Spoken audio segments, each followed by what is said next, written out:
예, 안녕하십니까. 아주대학교 흉부외과 유우식입니다. 먼저 발표할 기회를 주셔서 감사합니다.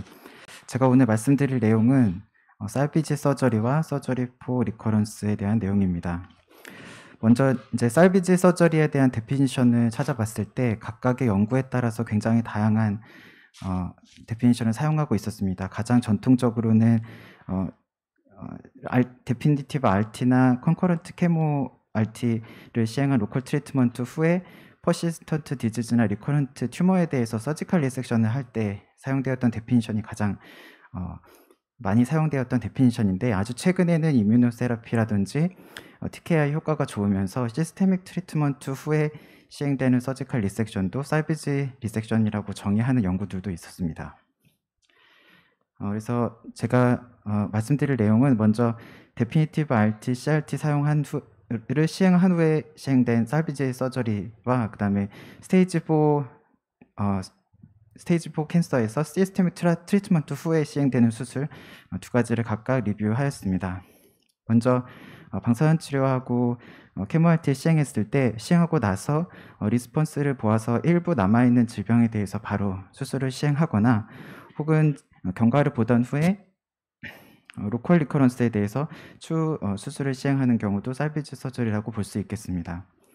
살비지 서저리의 인디케이션은 데피니티브 케모 RT를 시행한 다음에 케모나 폐수로 이밸류에이션을 해서 남아있는 병이라든지 혹은 다시 자라는 릴랩스한 튜머에 대한 수술을 시행하는 경우가 있을 수가 있겠고, 혹은 데피니티브 CRT를 시행한 후에 그 다음에 다시 보았을 때 리섹터블하다고 판단되거나 아니면 수술 전에 퍼포먼스 스테이투스로 수술을 견디지 못했을 것 같다는 환자가 다시 평가했을 때 수술을 시행하는 경우도 있을 수가 있습니다. 또한 CRT를 시행하고 나서 블리딩이나 아니면은 BPF 같은 게 생겼을 때 이 경우에도 수술 치료를 시행할 수가 있습니다. 다만 우리가 데피니티브 RT를 시행한 다음에 수술할 때 여러 가지 리스크를 생각을 해야 됩니다. 그리고 프리오퍼러티브 트리트먼트를 하는 거에 비해서 60에서 70g 정도 상당히 많은 양의 방사선 치료가 들어가고, 그리고 또한 수술과 레디에이션 트리트먼트의 기간이 길기 때문에 그 다이섹션 플랜이 잘 나오지 않아서 다이섹션이 어렵거나 혹은 하이퍼바스큘라리티 때문에 BPF와 같은 운두힐가 발생할 여지가 있습니다. 2021년에 여태까지 발표가 된 데피니티브 CRT 후 살비지 서저리를 리뷰한 논문이 있었습니다. 전체 논문은 9개였고 대부분의 연구는 8명에서 35명의 작은 수의 환자를 대상으로 시행하였습니다. 전체 환자 200명을 보았을 때 RT 도즈는 61g가 들어갔고, RT가 끝날 때부터 수술까지 보통 25주 정도 지난 다음에 수술이 시행되었습니다. 로벡토미가 63%가 시행되었고 뉴모넥토미가 28%로 상당히 많은 환자에서 시행되었습니다. 대부분 BPF를 염려하여 브론키얼 커버리지 63.8%에서 시행하였고, 통상적인 수술에 비해서 블러드 로스와 오피 타임이 길었습니다. 모비디티가 41%로 상당히 높았고 BPF는 0에서 7%가 발생하였습니다. 오피 모탈리티는 4%였습니다. 온콜로직 아웃컴을 봤을 때 메디안 서바이벌이 13에서 76개월로 상당히 베리에이션이 컸고, 대개는 30에서 3년 서바이벌이 보통 한 40-50%, 5년 서바이벌도 결과에 따라서 30에서 20에서 30% 정도 보고하였습니다. 일부 연구에서는 페이버러블한 프로그노스틱 팩터를 분석하였는데, 수술 전에 시행한 케모 RT에 대한 반응이 좋았거나 혹은 방사선 치료 후에 수술까지 기간이 긴 환자들이 예부인자로 보였습니다. 아마 이런 것들은 그래서 기존의 치료에 대한 반응이 좋았거나 혹은 천천히 자라는 덜 어그레시브한 튜머에서 성적이 좋다고 보고한 거로 봐야겠습니다. 이 연구는 일본의 멀티 인스티튜션에서 데이터인데 2010년부터 2016년까지 방사선 치료 데피니티브 RT를 시행받고 수술을 시행한 153명을 분석하였습니다. 이게 발표된 것 중에는 가장 많은 환자를 대상으로 하고 있습니다. 스테이지 3 환자의 CRT를 시행하고 데피니티브 살비지 서저리 한 경우가 110명이었고 나이는 60세, 방사선 치료 종료부터 수술까지는 2.8개월, 71%에서 로벡토미가 시행되었고 컴바인드 리섹션이 51%로 상당히 높았습니다. 한 절반 이상에서 브론키얼 커버리지를 시행하였고 컴플리트 CR은 14%에서 보였습니다. 모비디티는 그레이드 3 이상의 모비디티가 18%, BPF가 3.6%로 통상적인 수술에 비해서 상당히 발생률이 높은 것을 알 수 있습니다. 다만 90일 모탈리티는 낮았고 3년 서바이벌이 67%, 5년이 60% 정도로 상당히 페이버러블한 롱텀 아웃컴을 보고하였습니다. 이 환자군에서는 노달 스테이지가 의미 있는 프로그노스틱 팩터였습니다.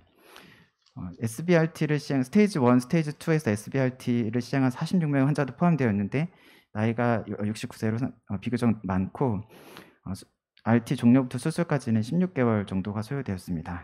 이 환자에서 컴플리케이션이 13% 생겼지만 90일 모탈리티가 4.3%로 상당히 높았고 프로그노스틱 팩터는 에이지였습니다. 아마도 이 처음에 SBRT 시행받은 환자한테서 하이리스크 환자가 많이 포함되어 있기 때문으로 생각됩니다.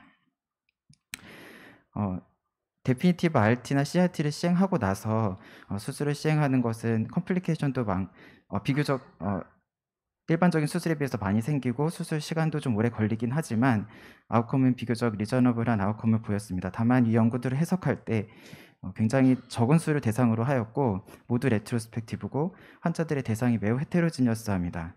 그리고 이 환자들은 모두 굉장히 셀렉션이 된 환자들일 것이고 퍼블리케이션 바이어스도 고려해야겠습니다. 가장 중요한 것은 이 연구들의 대부분은 현재 커런트의 스탠다드 트리트먼트와 맞지 않는다는 것입니다. 그래서 언리서터블 로컬리 어드밴스드 넌스몰셀 런캔서에서 데피니티브 케모알티를 시행하고 더발루마브를 시행한 이 퍼시픽 트라이얼에서 최근 5년 생존율이 보고하였는데 여기서 45년 생존율이 더발루마브 컨솔리데이션 트리트먼트를 받은 환자군에서 42.9%로 상당히 페이버러블한 결과를 보였고 모든 데피니티브 CRT를 시행하고 나서 더발루마브는 NCCN에서 권고하고 있습니다. 그래서 이제 2021년에 ATS에 보고된 케이스 리포트입니다. 그래서 이 환자는 60의 라이트 어퍼로베 T4N2의 하이 PDL1 익스프레션이 상당히 높은 환자에서 데피니티브 CRT를 하고 더발루마 콘솔리데이션 트리트먼트를 시행하였습니다. 웨스가 상당히 줄었는데 10개월 후에 프라이머리 웨스가 다시 자라서 이 그룹에서는 살비지 리섹션을 시행하였습니다. 어디전이 굉장히 심해서 메인 PA를 클램프하고 브론코토미를 시행하였지만 환자 특별히 컴플리케이션 시 회복하고 10개월 동안 애니 상태로 지내고 있다고 보고하였습니다. 그래서 기존에 우리가 RT나 CRT를 시행하고 살비지 서저리보다는 앞으로 이런 환자들이 살비지 서저리 대상이 된다고 하면 이런 환자분들이 대상이 될 것으로 생각이 됩니다. 이제는 이제 시스테믹 트리트먼트를 하고 살비지 서저리에 대해서 말씀드리도록 하겠습니다. 우리가 스테이지 4 런캔서에서 로컬 트리트먼트가 도움이 된다고 하는 가장 중요한 연구로 생각이 됩니다. 이 연구에서 스테이지 4에서 프라이머리 튜머를 제외하고 3개 미만의 메타스타시스를 가진 환자에서 퍼스트 라인 트리트먼트를 시행하고 나서 랜더미제이션을 해서 로컬 트리트먼트를 한 군과 하지 않은 군을 비교하였습니다. 이때 로컬 트리트먼트를 한 군이 서바이벌이 유의하게 나왔고 이 연구는 로컬 트리트먼트 암의 수페리어티가 99.456%로 나와서 연구가 얼리 클로저가 된 연구입니다. 다만 이 연구에 포함되어 있는 로컬 트리트먼트는 대부분 RT였고 서저리는 프라이머리 리전에 대해서는 25명의 환자분들 중 서저리는 프라이머리 리전에 대해서는 3명, 그다음에 메타스타시스에서는 5개가 시행이 되었습니다. 우리가 이뮤노세라피와 TKI 트리트먼트에서 반응이 굉장히 좋은 환자들을 경험하기 때문에 이런 환자들이 간혹 수술로 리퍼가 되고 그래서 저희 몇몇 레트로스펙티브 연구가 발표가 되었습니다. 세브란스 데이터인데 스테이지 3B 이상의 넌스몰셀 런캔서에서 TKI 시행받은 환자에서 레미넌트 메타스타 디지즈가 없거나 스테이블한 환자에서 44명의 환자에서 수술적 치료를 시행하였고 84%에서 배출을 시행되었고 컴플리케이션이 34%이지만 모탈리티는 없는 상당히 페이버러블한 얼리 아웃컴을 보고하였습니다. 다만 수술 중에 메타스타시스가 있던 림포에서는 상당히 덴스한 어데이전이 있다고 주의가 주의가 요할 것으로 생각이 됩니다. 비슷하게 타겟 트리트먼트를 하면서 다시 스테이징을 해봤을 때 스테이지가 스테이지 3A 미만으로 보여서 수술을 시행한 18명의 환자를 비교한 연구인데, 이 연구에서 이런 살빌 서저리 시행한 환자에서 프로그레션 프리 서바이벌을 23.4개월로 보고하였습니다. 그렇기 때문에 현재 NCCN 가이드라인에서도 타겟 트리트먼트를 시행하는데 로컬하게 리미티드 디지즈가 프로그레션이 있을 때는 수술이나 이런 SBRT 같은 로컬 트리트먼트를 권고하고 있습니다. 개인적인 케이스인데 이 환자는 라이트 로우롭에 상당히 큰 11.5cm의 런 캔서가 진단이 되었고 브레인에 메타스타시스가 있으면서 양쪽 렁 그리고 메디아스티눔에 상당히 익스텐시브한 메타스타시스가 있었습니다. 굉장히 높은 PDL1 발원율을 보여서 브레인 메타스타시스의 GKS를 하고 펜볼리즘업과 케모를 하면서 상당히 반응이 좋아서 라이트 메인 매스를 제외하고 나머지 매스가 거의 사라졌습니다. 그리고 이 치료를 시작하고 한 1년 정도 후에 라이트 로우롭의 프라이머리 매스가 자라기 시작해서 그 매스에 대해서 60g의 RT를 시행하였습니다. 이니셜에 CT고 가장 많이 줄었을 때 CT입니다. 다시 라이트 로우롭에 있는 매스가 자라기 시작하고 RT를 시행함에도 불구하고 프라이머리 매스가 자라면서 의뢰되었습니다. 환자가 PFT는 DLCO가 약간 낮긴 하지만 톨러러블 하였고 VO2 맥스도 20.73이었습니다. 상당한 모비디티가 있을 수 있을 거라고 생각이 되지만 매스가 가만히 계속 자랐을 때 로컬 프라브럼이 만들어질 수가 있을 것으로 생각이 되고 바이로벡토미가 필요하지만 라이트 로우롭이 상당히 커서 수술을 시행하였습니다. 소라코토미를 시행하고 라이트 로우롭 미들로 바이로벡토미를 시행하였습니다. 수술 중에 어디저니 베슬과 브론코스에 상당히 심해서 메인 피해를 크램프하고 수술을 했지만 수술은 잘 끝났고 환자는 컴플리케이션이 없이 퇴원하였습니다. 전체 튜머는 40%만 바이러블 튜머가 남아 있었고 노드는 카시피케이션이 심해서 다 떼지 않았고 샘플링만 했는데 샘플링된 노드에서도 메타스타시스는 보이지 않았습니다. 그래서 이런 메타스타틱 넌스몰셀 런 캔서에서 이런 이뮨 체크포인트 이니비터와 케모세라피는 퍼스트 라인 트리트먼트로 사용되고 있고 PDL1 발원율이 높은 경우에는 11개월 오버롤 서바이벌의 73%로 상당히 좋은 결과를 보이고 있습니다. 또한 스테이지 3B4 환자에서 PDL1 이니비터 세라피를 시행한 환자 156명에서 프로그레션을 봤을 때 대부분 남아있던 리전이 프로그레션 하는 경우가 58%였고 프로그레션 하는 장기는 대개는 2사이트 미만인 것이 절반 이상이었습니다. 그래서 이런 이뮨 체크포인트 이니비터를 사용하면서 반응이 아주 좋은 일부 환자분들한테서는 수술의 인디케이션이 될 수 있을 것이라고 생각이 됩니다. 이런 이뮨 체크포인트 이니비터를 사용하면서 수술을 시행하였던 결과들인데 7개의 연구가 보고가 되었고 대개는 케이스 리포트거나 케이스 시리즈입니다. 대개는 6년 서바이벌이 대부분 6개월 서바이벌은 한 명의 코비드 19 인펙션으로 사망한 환자를 제외하면 모두 생존하여 있어서 얼리 아웃컴은 페이버러블한 얼리 아웃컴을 발표를 하고 있습니다. 그래서 요약하면은 처음에 서저리 캔디데이트라고 생각되지 않았던 어드밴스드 환자의 아주 일부에서는 수술이 고려될 수 있을 것으로 생각이 됩니다. 다만 이런 연구들에 포함된 환자들이 굉장히 헤테로지니어스하고 굉장히 셀렉션이 하일리 셀렉티드된 환자이기 때문에 이런 환자분들에서 서저리의 롤을 명확하게 입증하기는 어려울 것으로 생각이 됩니다. 따라서 이런 수술을 결정할 때는 항상 다학질적 접근으로 접근해야겠습니다. 네, 경청해 주셔서 감사합니다. 네, 너무 빨리 끝내주셔가지고 정리라도 잘해주신 것 같습니다. 프로에서 질문 있으면 질문해 주시기 바랍니다. 질문 많이 하셔도 됩니다. 시간이 너무 빨리. 그래서 마지막 슬라이드에 보여주신 게 아주대학교 자료죠?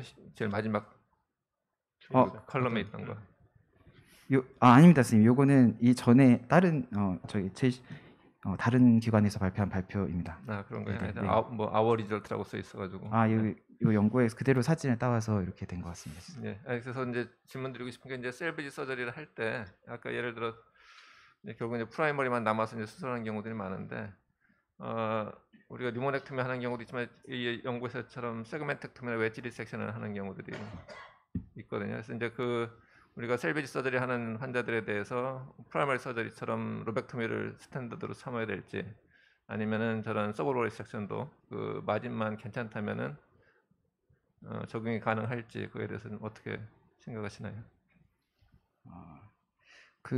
보통 이제 만약에 이뮤노테라피라든지 TKI 환자의 반응이 좋아서 하는 수술이라고 하면은 일단 시스테믹 디지즈고 그다음에 대개는 진단을 받고 치료를 받은 지 상당한 시간이 지난 다음에 수술하는 거기 때문에 진행되는 병변에 따라서 절제 범위를 최소화하는 것이 도움이 될 것으로 생각이 됩니다.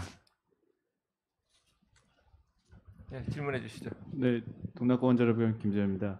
요즘에 이제 케모 리스폰스가 워낙 좋아서 보기에 뭐 수술 전혀 하지 못할 환자들이 가끔 이제 수술을 들어오는데 아까도 말씀하셨듯이 그러니까 수술을 이제 셀비지 서저리 계획할 때 우리가 보통 이제 플랜드 서저리처럼 리프노드 다이섹션을 꼭 해야 될 그런 필요성이 있는 건지 아니면 우리 다른 케이스에서도 N3 저기 노드에서도 넥노드 메타가 있지만 그거는 이제 수술하지 않고 그 프라이머리 리전만 절제해서도 서바이벌이 어느 정도 보여주고 있는 케이스들이 있는데 셀비지 서저리를 할 때 리프노드 다이섹션은 어떻게 해야 된다고 혹시 말씀해 주실 수 있는지요? 셀비지 서저리를 받는 환자분들이 대개는 다 어드밴스드 디지즈고 사실 수술로 저희가 완치를 한다기보다는 다른 치료를 원활하게 받는 것도 상당히 중요하다고 생각됩니다. 따라서 림프노드 다이섹션을 시행하는 것이 수술하고 나서 모비디티라든지 라이프 퀄리티에 영향이 있을 것이라고 판단되면 그리고 그 노드가 진행하는 병변이 아니라고 하면 꼭 절제할 필요는 없다고 생각합니다. 그리고 노드 다이섹션을 컴플리트하지 않게 하더라도 샘플링만 해도 충분하다고 생각이 됩니다. 제가 말씀드린 거는 남아 있는 림프노드 즉 이제 PET-CT에서 팔로우할 때 업테이크가 있는 림프노드가 있다면 만약에 이제 그게 수술하기 어려운 거라든 하더라도 만약에 서저리를 했을 때 그러면 노드를 남겨놓고 프라임 매스만 절제할 수 있는 것도 어떻게 셀비지로 볼 수 있는 건가요? 셀비지의 정의가 상당히 애매해서 저도 정리하면서 상당히 고민을 많이 하였습니다. 그래서 예를 들어서 시스테믹 트리트먼트 그리고 저희가 수술 말고도 방사선 치료도 상당히 효과가 좋은 툴이기 때문에 저희가 일부 노드가 업테이크가 있다고 하더라도 그것을 뗐을 때 컴플리케이션이 염려가 되고 렁은 다른 문제 때문에 어쩔 수 없이 리섹션을 해야 된다고 하면 렁만 리섹션을 하고 남아있는 노드는 방사선 치료하는 것도 방법이 됐을 것이라고 생각이 됩니다. 맞습니다. 지금 얘기한 것에 대해서 박 선생님 어떻게 생각하세요? 김원관 선생님도 한번 셀비지 서저리 할 때 그 메인 베스만 떼고 노드 다이섹션에 대해서 어떤 폴리시를 갖고 계시는지. 유식 교수님 말씀하셨듯이 로컬리 어드밴스드 디지즈여가지고 데피니티브 CCRT 한 다음에 퍼시스턴트 디지즈가 있거나 로컬 리커런스를 했을 때는 제 생각엔 노드 다이섹션을 컴플리트하게 되도록 해주는 게 좋을 것 같다고 생각을 하고요. 그게 아니라 시스테믹 디지즈에서 TKI 쓰고 우리가 셀비지 개념 SBRT 대신 셀비지 서저를 시행했을 때는 노드 다이섹션은 옵셔널하다고 생각합니다. 저 같은 경우는 사실 온콜로지스트한테 물어봅니다. 지금 온콜로지스트가 원하는 것이 뭔지, 그래서 예를 들어 이 튜머만 없어지길 원하는 건지 아니면 리저널하게 다 클리어링을 해주는 걸 원하는 건지 물어보고요. 그래서 되게 테크니컬하게 가능하면 그 온콜로지스트 원하는 대로 해주려고 노력은 하고 있습니다. 근데 실질적으로 그 CCRT의 리스폰스가 좋은 사람들은 노드 클리어링 하기가 굉장히 어려울 텐데 위험하기도 하고 그런 경우는 그런 경우도 하십니까? 그런 경우도 있긴 한데 그거를 뭐 하다 그렇게 되면 뭐 해야죠. 뭐. 중간에 김동관 그만둘 선생님은 수는 어떻게 없으니까. 아시나요? 김동관 선생님 혹시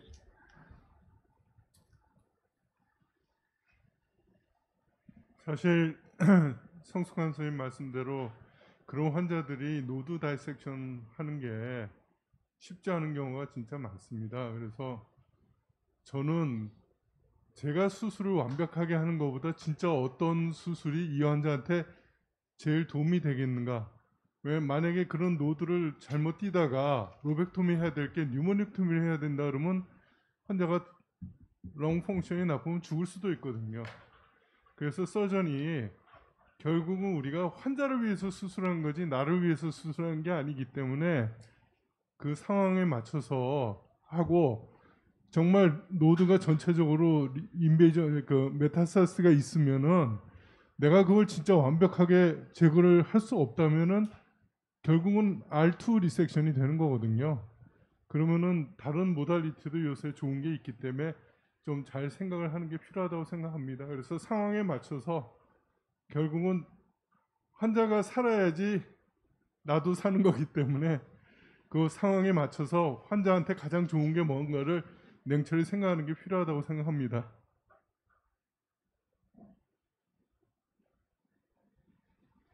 네, 뭐 또 질문 없으십니까?